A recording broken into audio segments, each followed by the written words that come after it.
Welcome to our channel where we talk about the core knowledge needed in various specialization within the field of traffic operations. Majority of the content in this video is written by Professor Jiangling Wu. My name is Amit Kumar Singh. I am a licensed engineer in the state of Texas.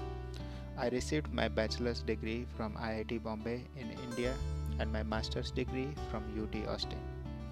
Other contributors of this work include Priyanshu Singh, an artificial intelligence engineer, Nidhi Kumari, a computer science engineer, and Namrata Kumari, a data science engineer. Now let's get to the main content of this video.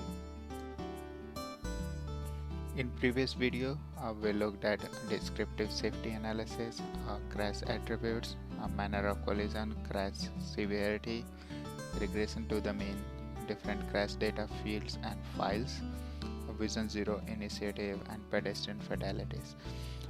In this video, we will look at how do we use those attributes, what kind of analysis we do under descriptive analysis, and we'll look at some traditional way of performing descriptive analysis. Then we will look at some dashboards which are emerging as new tools to perform crash or descriptive safety analysis, and then we will look at how we can take it on another advanced level and perform advanced safety analysis using these dashboards.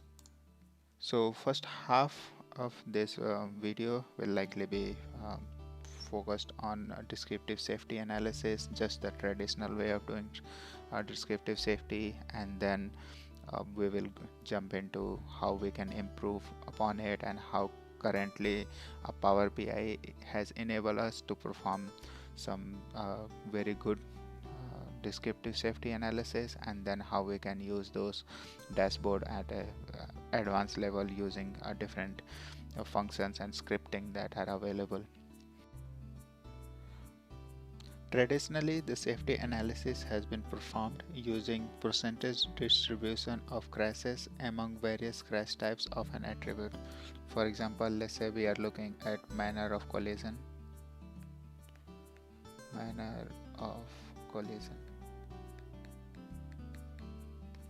Then what we would do traditionally is we'll figure out what is the percentage of rear end crashes, side swipe, angle, left turn, right turn, head on, and so on. So let's say rear end crashes are 37%, side swipe is 2%, angle is 10%, left turn is 5%, right turn is again 10%, so on, such that the total is 100%.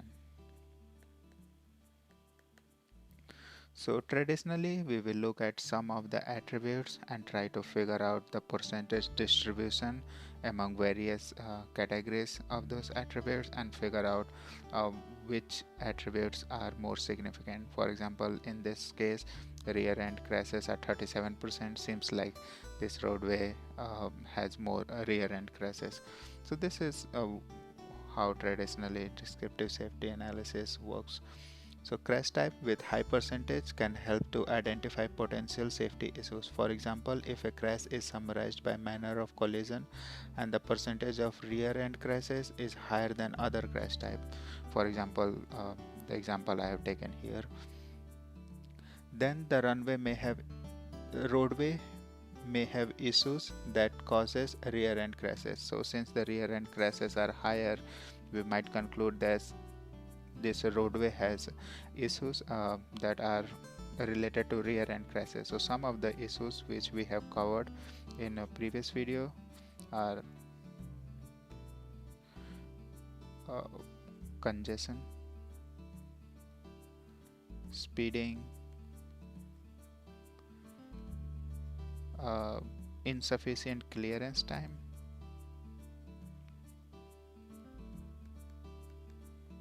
and so on. So in previous video we looked at different typical factors that cause rear end crashes. So since we have high rear end crashes, we can kind of try to see that if the rear end crashes are very high, then some of the reasons could be these reasons. So we'll explore it in further detail. So traditionally, descriptive safety analysis is done based on Excel formula and pivot table. So traditionally, descriptive crash analysis has been performed using Excel formula and pivot tables. In beginning of my career, I have also used Excel formula and pivot tables to perform a crash analysis.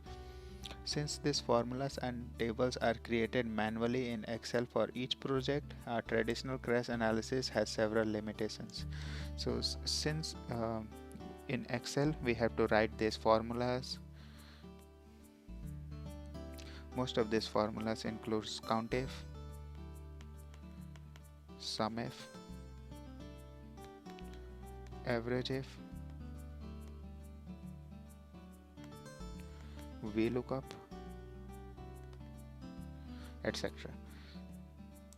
These are some common formula we encounter in traffic operations. So it's kind of just wanted to mention it here. We'll go to the another blank page.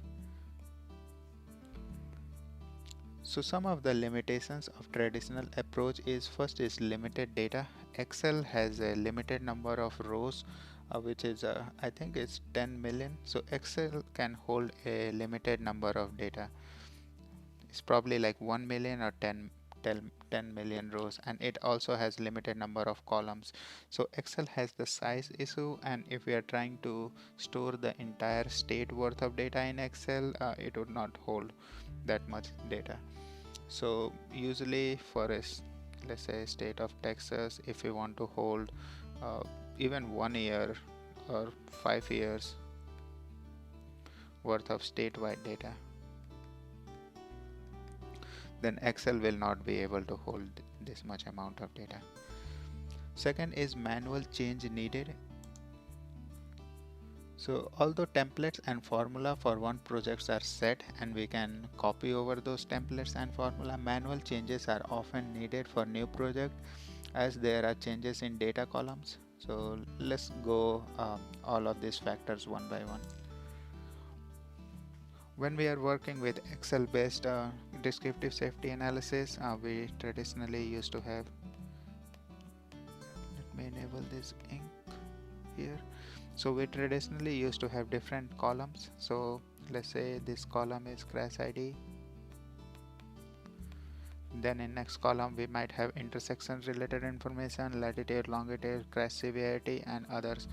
So since our processing depends on how many columns we are creating, we typically limit these columns to let's say 20 attributes. So when we are working on different project, we will limit these attributes, and based on how data is downloaded, these attributes may not fall in same column. So let's say for project 1, crash ID is here, let's call it CI, and then in column E in Excel there is crash severity. But in next project, let's say my crash severity is in column G, and this happens very frequently. So column J has crash severity for next project. So since we have changed the column number, we have rearranged things, data between the projects, because they are not back-to-back projects. Some projects we are working let's say in 2016, and some projects we are working in 2017. So there is a long gap between projects, and usually when we collect the data, we just collect them and then try to bring them in Excel. So if they are not in exact same format, which they typically are not, we might have to rewrite all of the formulas. So that's what these data columns means here. So manual changes are needed because when we work from projects to projects, there is some time gap between projects, and because some time has lapsed, we don't just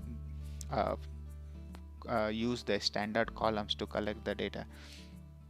So because of the changes in columns, we have to rewrite the formula and make sure all the formulas from the previous project template still are valid for the new project template. So that's a manual work and manual task. Then there is years.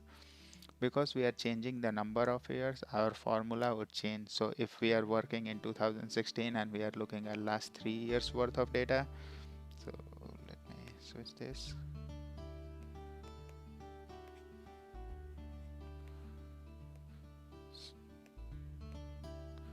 So let's say we are working in 2016 and we are working with 3 years worth of data. Then when we are working in 2017, and if you are working in Excel, then unless we are writing a complicated formula, we typically have to rewrite or rearrange the formula such that the new template is accounting for latest 3 years. So usually the templates refer to years, like hard-coded years, and unless we are have created very sophisticated formulas, we typically have to reconnect these formulas to different years. So that's the years. Then we have new data columns. Many times when we collect the data, there are new columns that are added. So first, when we collect the data, there are changes to data format all the time. Changes to data format, and that are by state DOTs. Data format by DOT. They can add or delete certain column, and if the column does not fall in the exact category in which we have written the formula, then our formula would need to be revised. And then segmentation is another manual task we typically do in Excel. So let's say our corridor is 10 miles long. So usually we don't run crash analysis for entire segment. What we do is we divide them into smaller homogeneous segments, and then we individually run the crash analysis for different segments. So typically we write formulas for one segment and then copy them over for other ones.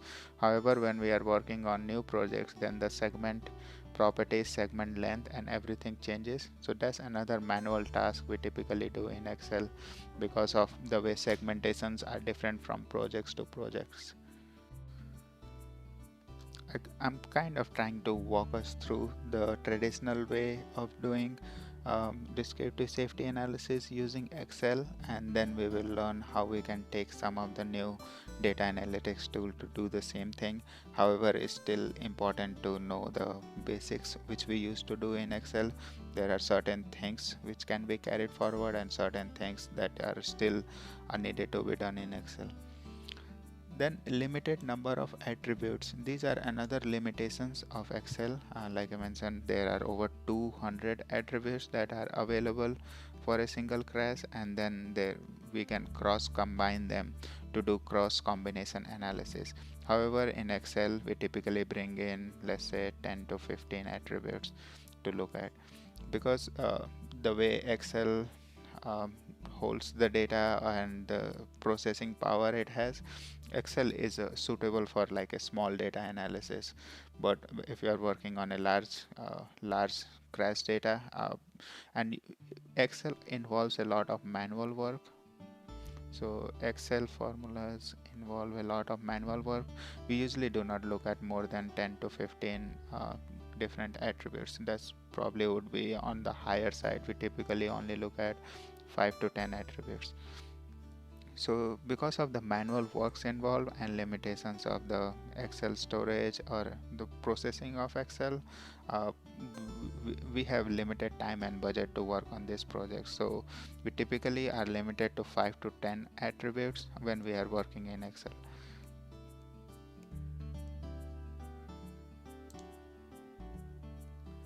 Some of the important attributes which we typically look at in all the projects are crash severity, number of crashes by year, whether the crash has occurred in rural or urban area, manner of collision, and whether the crash is intersection related or not. Many times we also look at whether the crash is truck related or heavy vehicle related or not. And the most important one is crash contributing factor. So each crash has crash contributing factor that kind of tells us why the crash has occurred and what are the some of the important factors that has led to that crash. After looking at the percentage distribution of some attributes like manner of collision, crash contributing factors, crash severity, the next step would be to calculate the crash rates. Crash rate is an important concept in safety analysis. So if we only look at number of crashes, usually number of crashes in urban areas are higher than rural areas because urban areas has very high crashes, whereas in rural area, let me switch it here. However, in rural area, because of low volume, it may have low number of crashes. So if we are only looking at number of crashes, then we will always end up prioritizing the urban area roadways and mostly high volume roadways. So high volume roadways has high number of crashes. In order to equalize the number of crashes based on the volume, there is a term which is called crash rate. Crash rate is equivalent number of crashes per unit exposure. So there is another term called exposure. Exposure is the chance of a vehicle of getting into crash. Exposure is defined by ADT multiplied by length. ADT multiplied by length. So the higher the ADT of a roadway, the higher the exposure is for a vehicle to get into crash, and the longer the roadway, the more the exposure is for the vehicle to get into crash. So what we do is we normalize the number of crashes by exposure. So crash rate is defined as total number of crashes multiplied by 100 million, which is 10 to power 8. It's just to define a unit, divided by ADT multiplied by 365 multiplied by number of years multiplied by roadway length. So this is crash rate is equivalent number of crashes that would occur daily for given exposure. So ADT multiplied by roadway length gives exposure.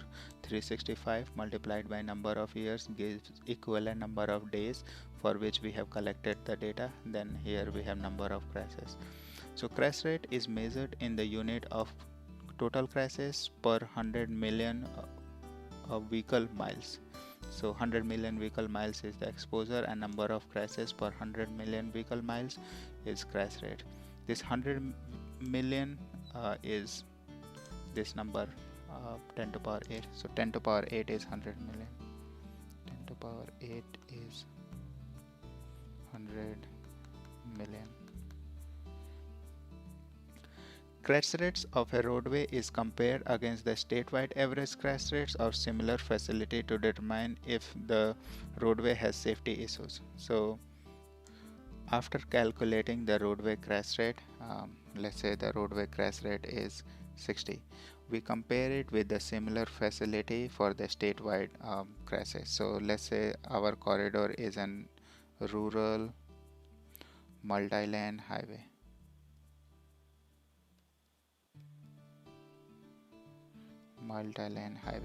So we will look at statewide, rural, multi-lane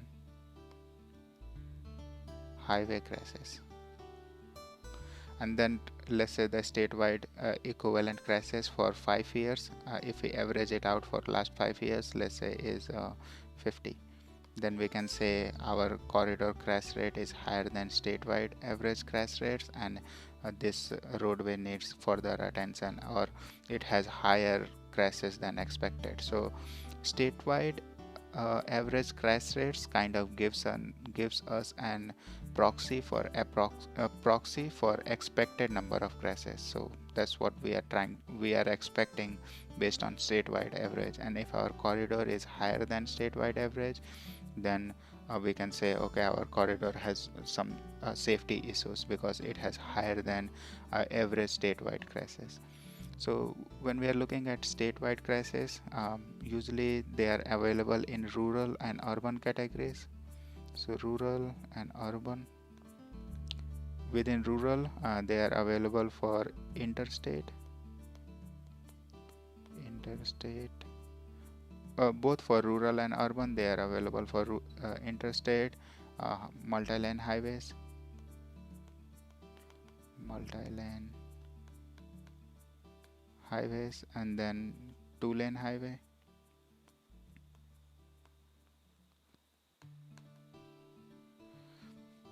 Um, Multi-lane highway and two-lane highway, they might be separated out from the functional class. So they are available by functional class, which is interstate, state highway, and other roadways. Uh, they might have some more functional class, for example farm to market road, but typically there is interstate, state highway, and others. And then based on number of lanes, it can have multi-lane highway, two-lane highway, and arterials for both rural and urban. And by looking at this crash rate and our corridor crash rate, we can try to figure out whether our corridor has safety issues or not. So this is a very important statement here, which will come back to when we are looking at advanced descriptive analysis, that the crash rate of a roadway segment is compared against the statewide average crash rate of similar facility to determine if the roadway has safety issues. So traditionally, we look at crash rate, which is normalization of crashes based on exposure, and then if the crash rate is higher than statewide average, we can say with some confidence that our corridor has some safety issues, which is mentioned here. However, after this, safety analysis is still conducted. If the crash rate is higher than statewide average, we can say there is safety issues, and then it will make us make a stronger point for safety analysis. Even if the crash rate is lower than statewide average, we will still conduct the safety analysis and try to come up with the countermeasures.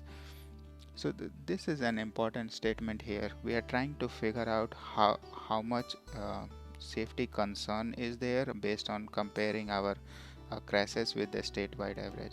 So what we did is we took the crash rate from our corridor and then we compare it with statewide.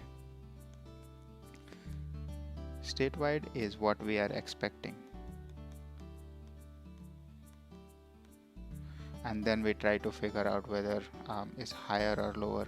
So this concept of comparing the corridor attributes with the expected attributes by looking at statewide average is what we are going to use in advanced descriptive analysis later on. So it's an important thing to remember that we can define an expected crashes either through predictive models, those are a little bit kind of tricky, or by looking at statewide average, or let's say we are looking at certain district and attribute of certain district, then we can look at our district wide crash patterns and try to see whether our corridor crash pattern is more severe than the statewide or district wide or a certain region wide crash patterns.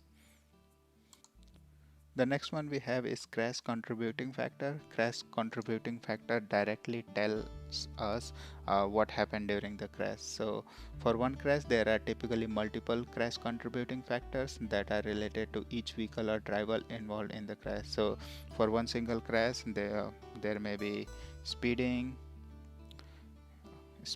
then there may be texting, and there may be some other factors. So for one crash, the crash contributing factor does not need to be a one factor. It might be multiple factors that are associated with the driver of one vehicle, or multiple factors that are affecting both of the drivers if there are two vehicles involved in the crash. Crash contributing factors are there are numerous crash contributing factors? I think usually it comes with around 50 or more crash contributing factors in most of the data sets. So there are 50 or more categories of crash contributing factor, and then we group them into some commonly used crash contributing factors. So some of them are animal on the road, unsafe maneuver, aggressive driving, vehicle related issues, distracted driving, and speeding. Speeding, like I mentioned, is one of the most common, and usually the highest percentage of crashes falls under speeding. So at least in Texas, speeding is one of the most common crash contributing factor that typically comes with a highest percentage. Fatigue and sleep, impaired environmental conditions or environmental impairment. For example, if its visibility is low on the roadway, parked vehicles, pedestrian, and wrong way driving. So these are different categories of crash contributing factor into which we classify the original crash contributing factor. So originally we are given 50 or more crash contributing factors, and then we group them into some digestible categories, which are these commonly used categories here. Next one is heat map.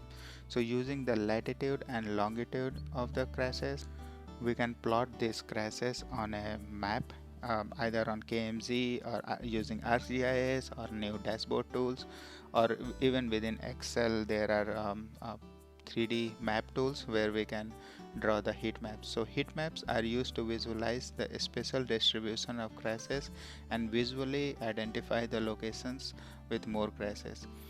Heat maps are typically generated using software like ArcGIS, Excel maps, and dashboards.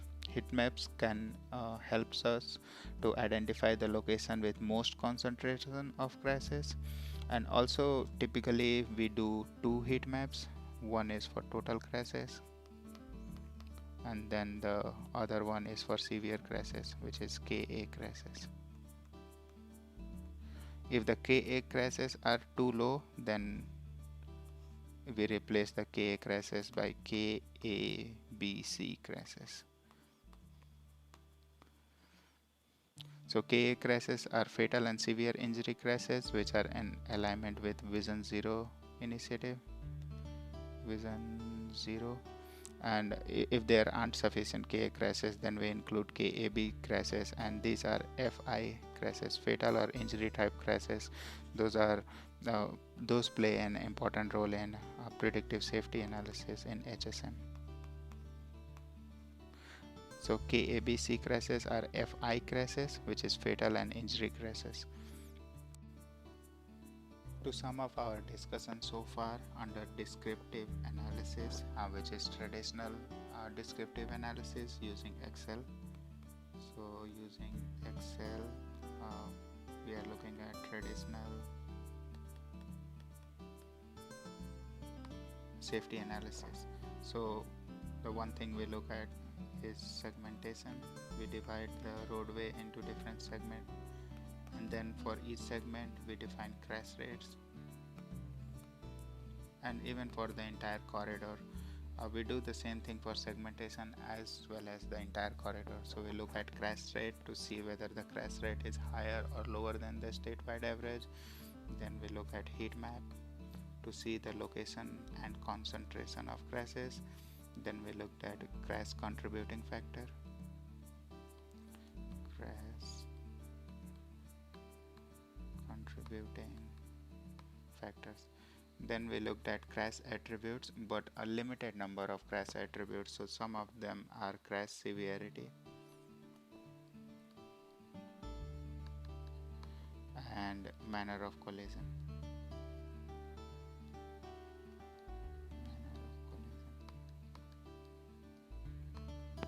Due to the limited amount of time and budget that are available for most of the projects, doing all this work manually in Excel can be a lot of time and budget consuming. So these are all manual tasks.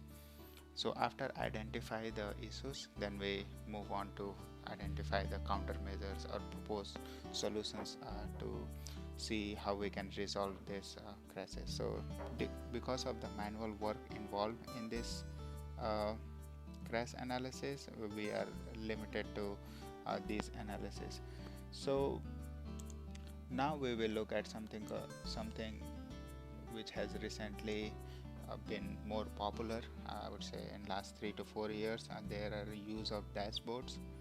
So dashboards which are slowly replacing or has already replaced most of the Excel based calculations.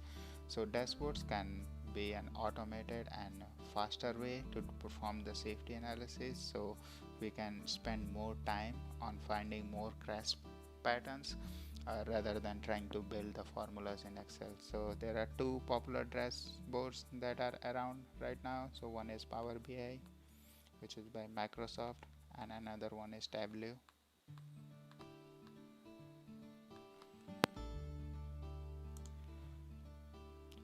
Traditional crash analysis in Excel has been recently replaced by dashboard based crash analysis. Power BI and Tableau are widely used tools to manage and visualize large data sets. Power BI is selected for this discussion for this chapter and this book because of its wide use and simplicity, although several dashboard platforms are available for engineers to use for crash analysis. So for this book and chapter we will look at Power BI because it's commonly used and it goes well with other office tools, and it kind of goes well with office environment because it's a Microsoft product. So some of the advantages of using Power BI over Excel based calculation is Excel has a limited number of rows, which is 1 million rows, and Microsoft Access, which is specifically used to store big data. So we have Excel, which is limited to 1 million rows, and we have Microsoft Access, which has a file size limit of 2 GB. Usually this is not enough to store entire state worth of data. So if we want to perform a different analysis and try to compare our corridor with statewide, we will not be able to hold that much amount of data in Excel or Access or any other traditional format. We typically do not go and use a lot of programming in our day-to-day projects. We typically try to see tools which we can use easily and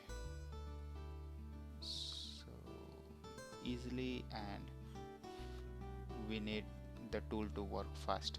So we are not looking to write script for different projects because there is a limited time and budget, and we need to have that tool well established before using it. Power BI is an online solution. So compared to Excel, Power BI analysis can be put online, that can be shared with other team members. Once the Power BI dashboard is set, then the crash analysis for new project can be done automatically by simply changing the data source. Since Power BI works on the column name rather than column ID, so Power BI automatically reads column name.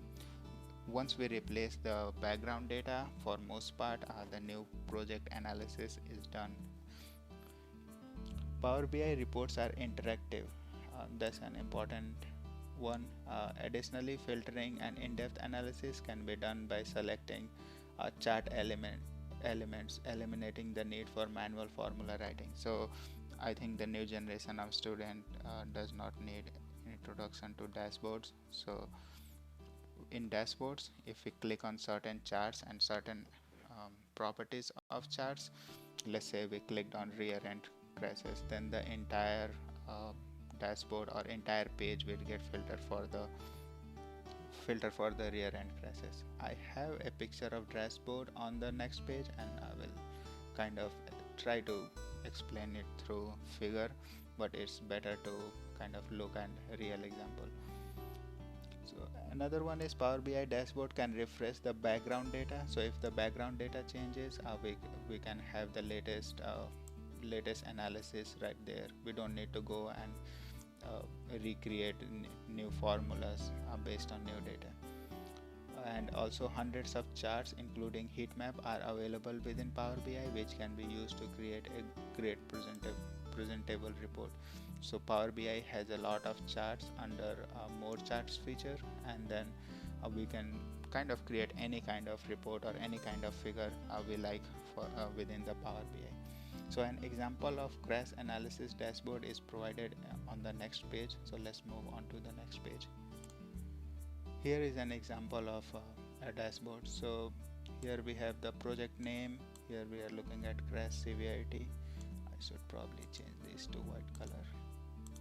Here we have total number of crashes, KAB crashes, intersection related crashes. These are different unit types. If we are looking for pedestrian crashes, we can select it here, pedestrian and bicyclist, if we want to focus on those kind of crashes.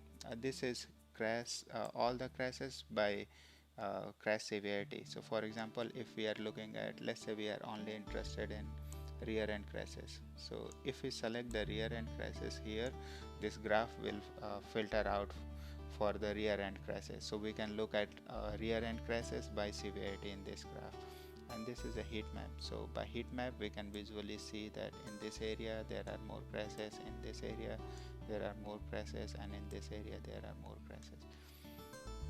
The interactive part we looked at earlier was if we click on any of the element, let's say we clicked on this side swipe crashes, the entire page will filter out for the side swipe crashes. So dashboards are pretty intuitive and much better way of analyzing data than Excel, and it has definitely enabled us to do more analysis in the short span of time which are available for most of the projects.